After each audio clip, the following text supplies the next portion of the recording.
आज से हम स्टार्ट कर रहे हैं क्लास 12 मैथमेटिक्स का न्यू चैप्टर अवकल समीकरण। तो सबसे पहले समझेंगे हम कि आपका अवकल समीकरण होता क्या है। देखिए, सबसे पहले समझिए कि समीकरण होता क्या है। मैं आपके सामने एक कुछ टर्म लिखता हूं, x square plus 2x plus 3। ये क्या है? ये है आपका एक बहुपद। यदि आपने इज इक्वल्स टू में 0 लगा दिए तो ये बन जाता है आपका समीकरण। बात समझ में आ रही है? अब बात आती है कि अवकल समीकरण क्या होगा। समीकरण तो आपने बता दिए। तो देखिए, मान लेते हैं आपका एक y है और ये जो y है ये कोई आपका फलन है। क्या है? ये आपका y कोई फलन है। y बराबर क्या हो सकता है? fx हो सकता है, कुछ भी हो सकता है। अब यदि आप इसको क्या करते हैं, डिफरेंशिएट करते हैं, तो आपको क्या मिलेगा? dy बाई dx मिलेगा। और एक बार डिफरेंशिएशन करोगे तो d2y बाई dx2।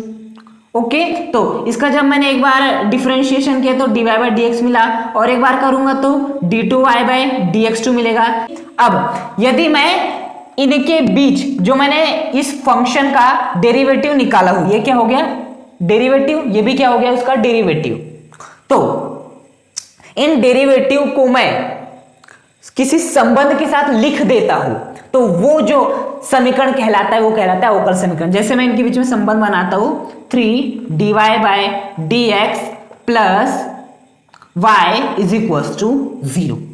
देखिए यहां पर मैंने क्या किया हो, यहां पर मैंने y dy by dx d2y by dx2 के मध्य एक संबंध बनाया और वो संबंध है प्लस का, जिसकी की वैल्यू किसके बराबर आ रही है? 0 की वैल्यू बराबर आ रही है। अब यहां तो 3 भी हो सकता था, 5 भी हो सकता था, कोई कांस्टेंट भी हो सकता था, कुछ भी हो सकता था वहां पर। ओके, तो इस प्रकार से ये क्या कहलाता है? आपका अवकल समीकरण। तो अवकल समीकरण क्या होता है? जिसमें कि आपके अवकलज मौजूद होते हैं। क्या मौजूद होते हैं? अवकलज। अवकलज का मतलब जो हम फंक्शन दिया रहता है उसका जब हम अवकलन करते हैं तो हमें अवकलज प्राप्त होता है। तो जिस समीकरण में आपके अवकलज उपस्थित होते हो उन्हें हम क्या कहते हैं? अवकल समीकरण कहते हैं।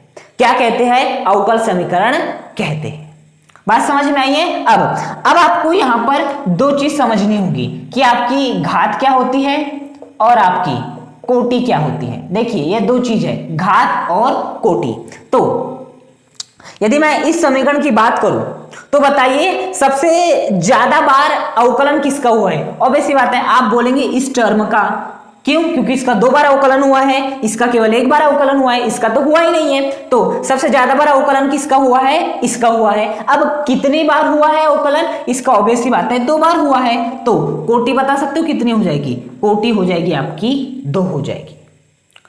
अब आप यहां पर सोच रहे होंगे कि कोटि 1 भी तो हो सकती थी ना। नहीं, कोटि में हमें उन्हीं को लेना है जो सबसे अधिक बार हुआ होगा। हाँ, इस y का 1 बार भी हुआ है, 2 बार भी हुआ है, लेकिन अधिकतम कितने बार हुआ है? 2 बार हुआ है। इसलिए कोटि कितनी हो जाएगी? 2 हो जाएगी। अब आप बोल रहे होंगे घात बताइए, घात क्या होती है? तो अधिकतम बार जो अवकलन हुआ है, अधिकतम बार अवकलन क्या है? कितना हुआ? d2y बाई dx2 की घात कितनी है? घात कुछ नहीं है, मतलब घात कितनी रही होगी? 1 रही होगी। तो घात कितनी हो जाएगी? आपकी 1 हो जाएगी।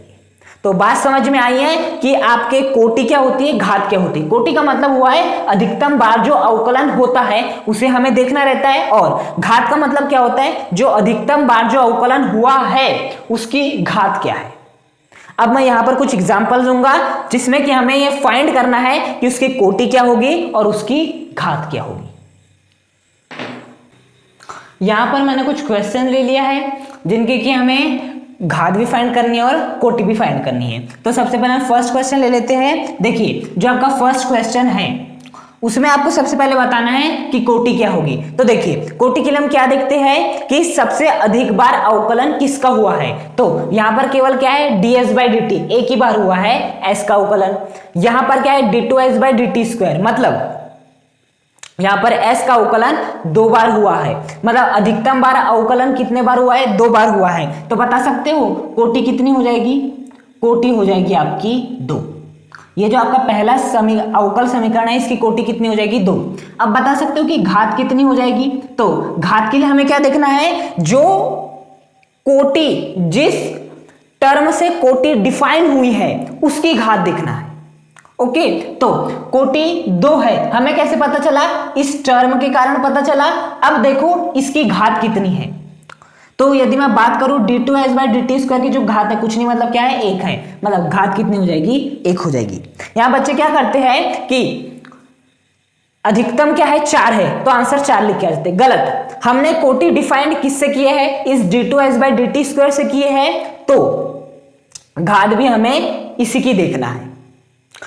सीधा सा अर्थ यह है जिसका अधिक बार अवकलन हुआ है उसकी जो भी घात होती है वही आपकी घात कहलाती है। सेकंड क्वेश्चन देख लेते हैं आप। तो सेकंड क्वेश्चन क्या है आपका, d2y by dx2 plus cos dy by ds is equal to 0।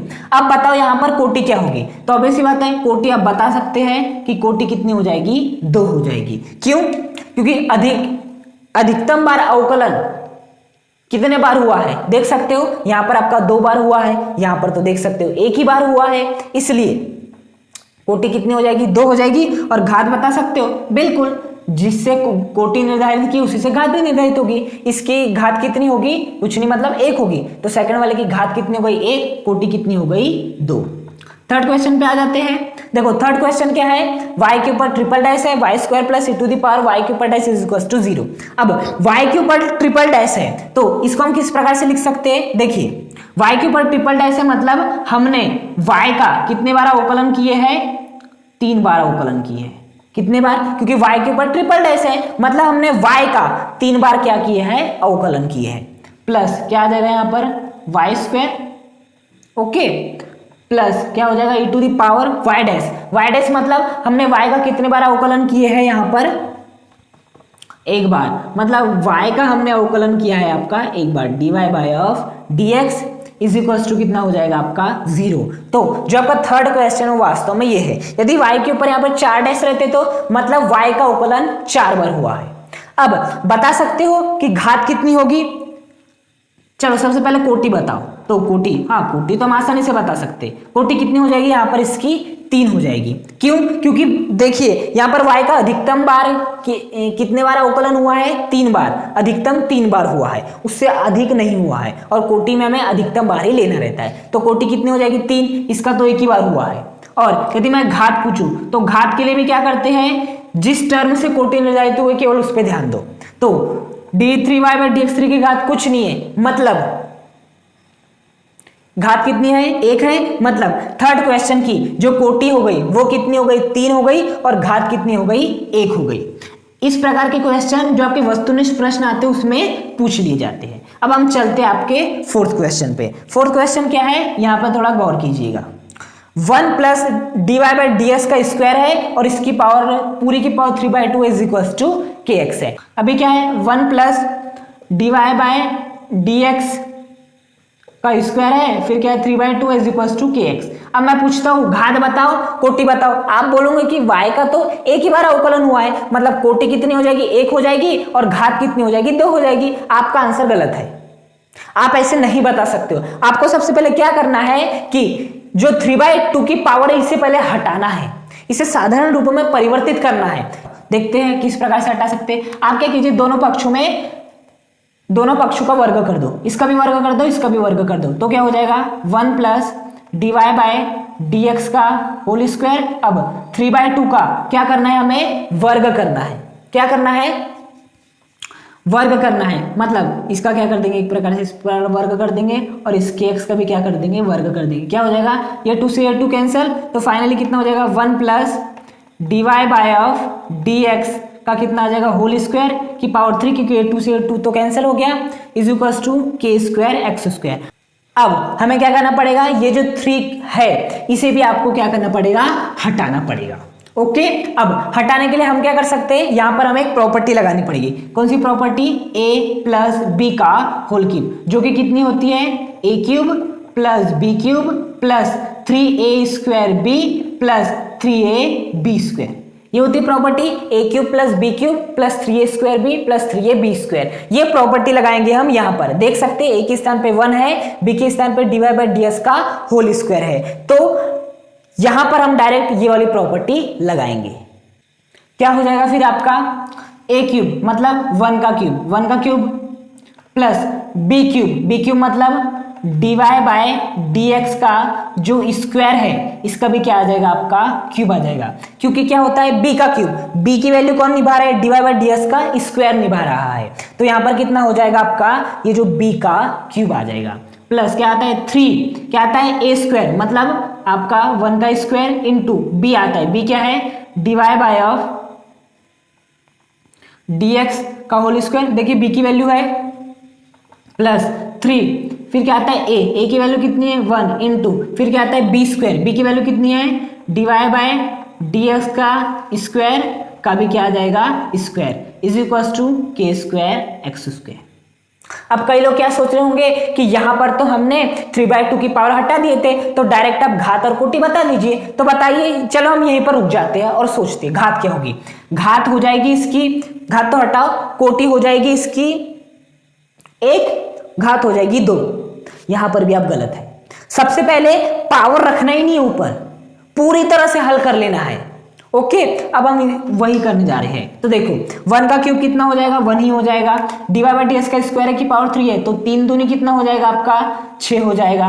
Okay फिर 3 यहाँ कितना हो जाएगा डिवाइड बाय ds का स्क्वायर 3 इंटू 1 इंटू यहाँ कितना हो जाएगा आपका 4 हो जाएगा, 4 हो जाएगा आपका 3 इंटू 1 इंटू ये कितना हो जाएगा आपका 3 हो जाएगा, ये भी कितना हो जाएगा आपका 3 हो जाएगा। ओके तो देखिए ये वाला जो आपका क्वेश्चन दिया था फोर्थ क्वेश्चन वो इस रूप में चेंज हो गया। अब यहां पर किसी प्रकार का इस प्रकार 3/2 है क्या, किसी की पावर 3 है क्या, किसी की पावर 5 है, बिल्कुल नहीं है। अब आप आसानी से बता सकते हो। अब बताइए यहां पर कोटि क्या होगी, घात क्या होगी, तो देखिए यहां पर अधिकतम बार अवकलन तो कितने बार हुआ है, एक ही बार हुआ है, तो कोटि तो कितनी हो जाएगी आपकी 1 हो जाएगी, लेकिन घात बता सकते हो कितनी हो जाएगी। घात के लिए हमें बताना पड़ेगा कि जो अधिकतम घात होगी, यहां पर देखिए ये भी डिवाइड बाय dx है, ये भी डिवाइड बाय dx है, ये भी डिवाइड बाय dx है। अब हम कौन सी ले, जो कि आपकी अधिकतम होगी। यदि जो आपका अवकलज है वो बराबर है, बराबर मतलब देखिए इसका भी एक ही बार हुआ है, इसका भी एक ही बार हुआ है, इसका भी एक ही बार हुआ है, मतलब सभी अवकलज की वैल्यू क्या है बराबर है, तो इस कंडीशन में जो अधिकतम घात रहती है उसे लेना रहता है, तो अधिकतम घात कितनी हो जाएगी आपकी 6। यहां पर आप बता सकते हैं कि यहां पर हमने 4 को क्यों नहीं लिए, क्योंकि यहां पर सेम था ही नहीं ना, यहां पर d2s बाय dt स्क्वायर था, ds बाय dt था, तो हमें क्या करना है जो अधिकतम बार अवकलन हुआ है उसकी घात देखनी है, लेकिन यहां पर तो सभी का समान ही है, इसलिए हम यहां पर देखेंगे अधिकतम घात क्या है।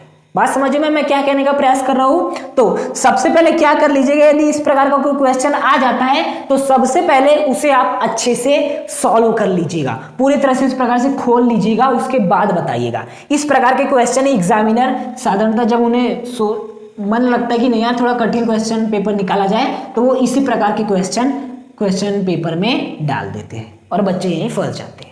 अब हम ले लेते हैं आपका लास्ट क्वेश्चन, क्या है आपका y is equal to P X plus under root का A square P square plus B square. देखिए यहाँ पर जो p है ना उस p की वैल्यू किसके बराबर है, डीवाई बाई डी एक्स, मैं लिखना भूल गया था, p की value dy by D x, मतलब इस p के स्थान पे क्या लिख सकते हो, डीवाई बाई डी एक्स का स्क्वायर लिख सकते हैं, लिखते हैं p is equal to y, p के स्थान पे क्या लिख देते हैं dy by of d x, और ये आपका x जैसा का वैसा प्लस अंडर रूट का ए स्क्वायर पी स्क्वायर, मतलब डीवाई बाय डी एक्स का कितना हो जाएगा स्क्वायर प्लस बी स्क्वायर। अब क्या आप मुझे डायरेक्ट बता सकते हैं यहाँ पर घात और कोटि, नहीं, आपको सबसे पहले क्या करना है कि ये जो अंडर वर्गमूल लगा है, वर्गमूल का मतलब क्या होता है, वर्गमूल का बात तो ऑब्वियसली बात है 1/2 होता है, तो पहले इस 1/2 को आपको हटाना पड़ेगा। जैसे कि हमने 4th क्वेश्चन में भी हटाए थे वैसे 5th क्वेश्चन में भी हटाइए। उसके लिए हमें क्या करना पड़ेगा, आप स्क्वायर कर दो, इस पक्ष का भी क्या कर दो स्क्वायर कर दो, और इस पूरे पक्ष का भी क्या कर दो आप आपका स्क्वायर कर दो। बात समझ में आ रही है। तो जैसे आप y का स्क्वायर करोगे तो y square is equal to, इसका जब आप स्क्वायर करने जाओगे तो यहां पर आप थोड़े फंस सकते हो। तो स्क्वायर करने से पहले आप पता है क्या कीजिए, स्क्वायर अभी मत कीजिए, ये y को जैसा का वैसा रख दीजिए इधर, ये जो आपका d Y by D x into x इसको इधर ला लीजिए, तो ये प्लस का है, इधर आएगा तो क्या हो जाएगा माइनस का D Y by D x into X, और इधर रख दीजिए केवल A square D Y by D x का whole square plus B square की पावर कितनी आपकी 1/2 है।